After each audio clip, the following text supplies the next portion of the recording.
નમસ્કાર સ્નેહી ભક્તો, અમારી યુટ્યુબ ચેનલ ધાર્મિક બુક ડેલી માં આપ સૌનું હૃદયપૂર્વક હાર્દિક સ્વાગત છે. વીર એટલે ભાઈ અને પસલી એટલે પ્રસાદી અથવા રક્ષા. ભાઈ બહેનના અખંડ સ્નેહ, રક્ષણ અને પવિત્ર સંબંધનું પ્રતીક એટલે વીર પસલીનું વ્રત. શ્રાવણ માસના પ્રથમ રવિવારથી લેવાતું આ વ્રત દરેક બહેન પોતાના વાલા ભાઈના દીર્ઘાયુ, સુખ સમૃદ્ધિ અને તમામ સંકટોથી રક્ષણ માટે અત્યંત શ્રદ્ધા અને ભક્તિભાવપૂર્વક કરતી હોય છે. આજના આ વિશેષ વિડીયોમાં આપણે સરળ ભાષામાં સમજીશું વીરપસલી વ્રતનું ધાર્મિક મહત્વ, વ્રત કરવાની સાચી અને શાસ્ત્રોક્ત પૂજા વિધિ અને વ્રતનું સાચી રીતે ઉજવણું કેવી રીતે કરવું. જો તમે પણ તમારા ભાઈના જીવનમાં સુખ, શાંતિ અને સમૃદ્ધિ ઈચ્છતા હોવ તો આ વિડીયોને અંત સુધી જરૂરથી જોજો. અને હા, આવી જ ધાર્મિક વિધિઓ તથા વ્રત કથાઓની માહિતી દરરોજ મેળવવા માટે આપણી ચેનલ ધાર્મિક બુક ડેલીને અત્યારે જ સબસ્ક્રાઇબ કરી લો. સ્નેહી ભક્તો, તો ચાલો હવે શરૂ કરીએ વીરપસલી વ્રતની કથા વાર્તા. જીવાપણના જીવરામ પટેલને 7 દીકરાને 1 દીકરી હતી. 7 દીકરાને પરણાવી દીધેલ. દીકરી ચંદાને પણ પરણાવી દીધેલી, પણ સાસરીએ અણબનાવ થતા દીકરી ચંદા પિયરે પાછી આવી. એવામાં પટેલનું મૃત્યુ થયું. 7 ભાઈઓએ મિલકતના ભાગ પાડ્યા. મોટા 6 ભાઈઓએ નાના ભાઈને મૂર્ખ બનાવી બધું વહેંચી લીધું અને નાનાને 1 વીઘો જમીન આપી ડોશી અને બહેન સાથે રહેવા મોકલી દીધો. ભાઈને માંડ પૂરું કરતો જોઈ ચંદા મોટા ભાઈ પાસે કામ માગવા ગઈ, પણ ભાઈઓએ તો સામુય ન જોયું અને ભાભીઓ છણકો કરીને કહેવા લાગી, નણંદબા, ઢોર ચારોને પેટ ભરો. પછી તો ચંદા રોજ ઢોર ચારવા વગડામાં જતી અને સાંજે ભાભીઓ વધ્યું ઘટ્યું જે આપે એ ઘેર લઈ જતી. એક દિવસ ચંદા ઢોર ચારવા ગઈ. નદી કાંઠે વ્રત કરતી છોકરીઓને જોતા કુતૂહલથી પૂછ્યું, બેનડીઓ, આ કયું વ્રત કરો છો? એક છોકરી બોલી, ભોળી રે ભોળી, આજે વીરપસલી છે. અમે વીરપસલીના આ દોરા ભાઈના જમણા હાથે બાંધશું. ભાઈનો ખોબો ભરાય એટલું અનાજ રાંધીને જમીશું. ચંદાએ પૂછ્યું, આ વ્રતનું ફળ શું? ત્યારે એક બહેન બોલી, ભાઈ બહેનને શક્તિ પ્રમાણે રોકડું, કોરું વસ્ત્ર આપે છે અને બહેન એના સુખની કામના કરે છે. ચંદાએ વિનંતી કરી, મારે આ વ્રત કરવું છે. કેમ કરાય કહો ને. એક દોરો લેવો, એની 8 સર બનાવી 8 ગાંઠ વાળવી. 8 દિવસ સુધી સવાર સાંજ દોરાને ધૂપ દેવો અને 9મા દિવસે દોરો પીપળે બાંધવો. ચંદા તો દોરો લઈને હરખાતી ઘેર ગઈ. માને વાત કરી અને દોરાને ધૂપ દેવા દેતવા ચૂલામાં રાખવા કહ્યું. માં એ ચૂલો ઠાર્યો નહીં, પણ નણંદને આ વ્રત કરતી જોઈ ભાભીના પેટમાં તેલ રેડાયું. ચંદા નદીએ ન્હાવા ગઈ ત્યારે ભાભીએ ચૂલો ઠારી નાખ્યો.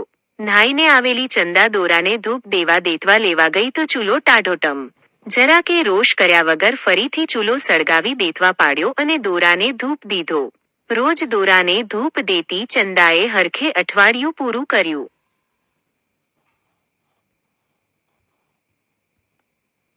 8મા દિવસે ઘરડી માને કહ્યું, માં, મારે વ્રત ઉજવવું છે. ભાઈને દોરો બાંધવા જાઉં છું. બોલાવશે તો બોલીશ, જમાડે તો જમીશ. ચંદા તો ગઈ ભાઈઓને દોરો બાંધવા. ભાઈઓએ દોરા બાંધવાની તો ના જ પાડી, પણ કાંઈ આપ્યું નહીં અને ભાભીઓએ જમાડવાને બદલે છણકો કરીને કાઢી મૂકી. ચંદા તો ભાઈના સુખની કામના કરતી આવી ઘેર. આવીને જોયું તો નાનો ભાઈ ખેતરે ચાલ્યો ગયેલો. દોડતી ગઈ ખેતરે અને દોરો બાંધીને કહ્યું, ભાઈ વીરપસલી, પ્રેમથી આપશો એ લઈશ. ભાઈએ સવાશેર દીધા કોદરા, માટીનું ઢેફું દીધું અને ત્રાંબાનો પૈસો દીધો. ચંદાએ ભાઈએ હેતથી આપેલું હરખથી લઈ લીધું. ઘેર આવી તો ઓસરીમાં પતિને બેઠેલો જોયો. એ તો રાજી થઈ ગઈ. માથે ઓઢીને ઘરમાં ગઈ તો માં બોલી, દીકરી, તારા વ્રતના પ્રતાપે જમાઈ તેડવા આવ્યા છે. જમાઈ તેડી જવાની ઉતાવળ કરતા હતા. તેથી માં મૂંઝાતી હતી કે સાસરે જતી દીકરીને ખાલી હાથે ન જવા દેવાય, પણ થાય શું? હૈયાના હેત સિવાય બીજું કાંઈ ન હતું. 6 ભાભીઓએ નણંદને તેડવા આવેલા જોઈ સાસરામાં નણંદની મશ્કરી થાય એ હેતુથી સુંડલામાં સાવરણી, ફાટેલી ઈંઢોણી અને ચીથરા લઈ બાંધ્યું પોટલું અને નણંદના હાથમાં મૂકતા કહ્યું, લો નણંદબા, આમાં અમારી શક્તિ પ્રમાણે આપ્યું છે. ચંદાએ હર્ષથી પોટલું લઈ લીધું. એવામાં નાનો ભાઈ આવ્યો. સાસરે જતી બહેનને આપવા રાતું કાવડિયું ન હતું, તેથી એ નિરાશ થઈ ગયો. ત્યારે ચંદા બોલી, ભાઈલા, તે આપેલો ત્રાંબાનો પૈસો મારે મન સોનામહોર જેવો છે અને માટીનું ઢેફું ગોળ જેવું છે. દીકરીને સાસરે જતી જોઈ માં આંસુ સારવા લાગી. પછી યાદ આવ્યું કે દીકરી દોરાને ધૂપ દેવા વગડામાં દેતવા ક્યાંથી લાવશે. આથી દેતવા આપ્યો ત્યારે જમાઈને હસવું આવી ગયું. તેથી ચંદા બોલી, નાથ, આ વ્રતના પ્રતાપે જ તમારા હૈયામાં હેત જાગ્યું છે, માટે વ્રતની ઠેકડી ન કરશો. નાનો ભાઈ ચંદાને વડાવવા છેક પાદર સુધી ગયો. ત્યાંથી ચંદા અને એનો પતિ એકલા આગળ વધ્યા. વગડામાં વાવ આવી ત્યાં વિસામો કર્યો. ચંદા સ્નાન કરવા જવા લાગી.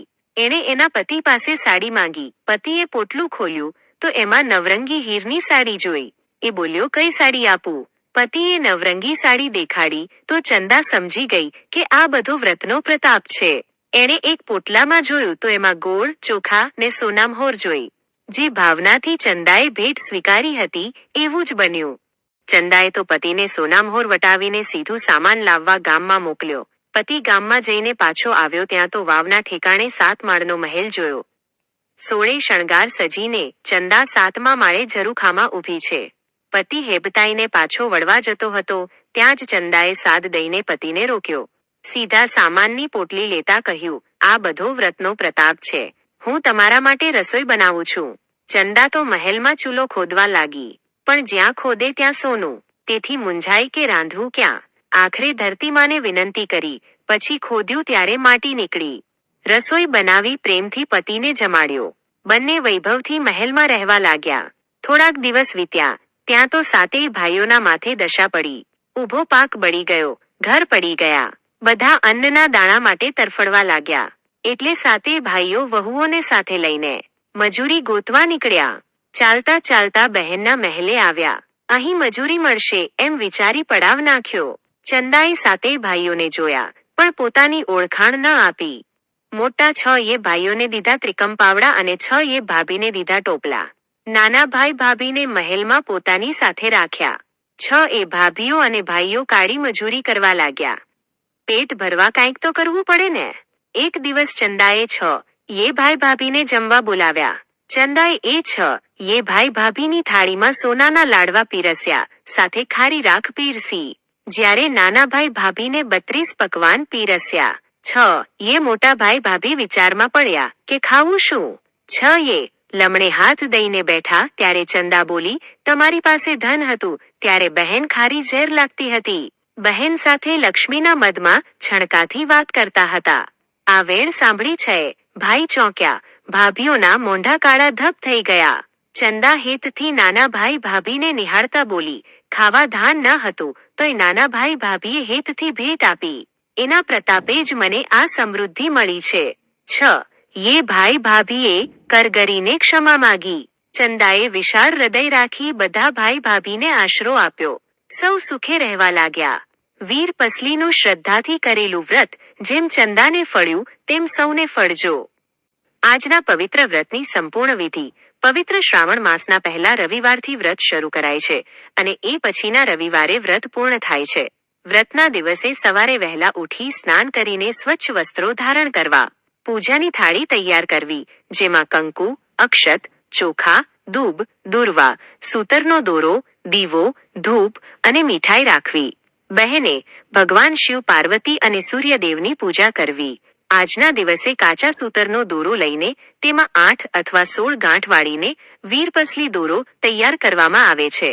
આ દોરાની પૂજા કરી તેને અક્ષત અને કંકુ લગાડવામાં આવે છે. 8 દિવસ સુધી સવાર સાંજ દોરાને ધૂપ દેવો અને 9મા દિવસે દોરો પીપળે બાંધવો. બહેન ભાઈના ઘેર જાય છે. ભાઈને બાજટ કે આસન પર બેસાડી તેના કપાળે કંકુ ચોખાનું તિલક કરવું. ભાઈના જમણા હાથની કલાઈ પર પૂજવામાં આવેલો વીરપસલીનો દોરો બાંધવો. ભાઈના માથે અક્ષત છાંટી તેના દીર્ઘાયુની પ્રાર્થના કરવી અને તેને મીઠાઈ ખવડાવવી. બદલામાં ભાઈ બહેનને યથાશક્તિ ભેટ આપી આશીર્વાદ મેળવે છે. સગો ભાઈ ન હોય તો ધર્મના ભાઈ માટે પણ આ વ્રત કરી શકાય છે. બહેન આખો દિવસ ઉપવાસ અથવા ફળાહાર કરે છે. સાંજે કથા સાંભળ્યા બાદ અથવા સૂર્યાસ્ત પછી એકટાણું કરે છે. તો મિત્રો, આ હતી વીરપસલીની પવિત્ર વ્રત કથા. જે શ્રદ્ધા અને ભાવથી ચંદાને આ વ્રત ફળ્યું અને તેના જીવનમાં સુખ સમૃદ્ધિ આવ્યા. તેવી જ રીતે જે કોઈ બહેન પોતાના ભાઈના દીર્ઘાયુ અને કલ્યાણ માટે આ વ્રત કરે છે તેના ભાઈ પર સદા વ્રતની કૃપા બની રહે છે. આવી જ બીજી પવિત્ર વ્રત કથાઓ અને ધાર્મિક માહિતી મેળવવા માટે અમારી ચેનલને સબસ્ક્રાઇબ કરી લો. જય મહાદેવ.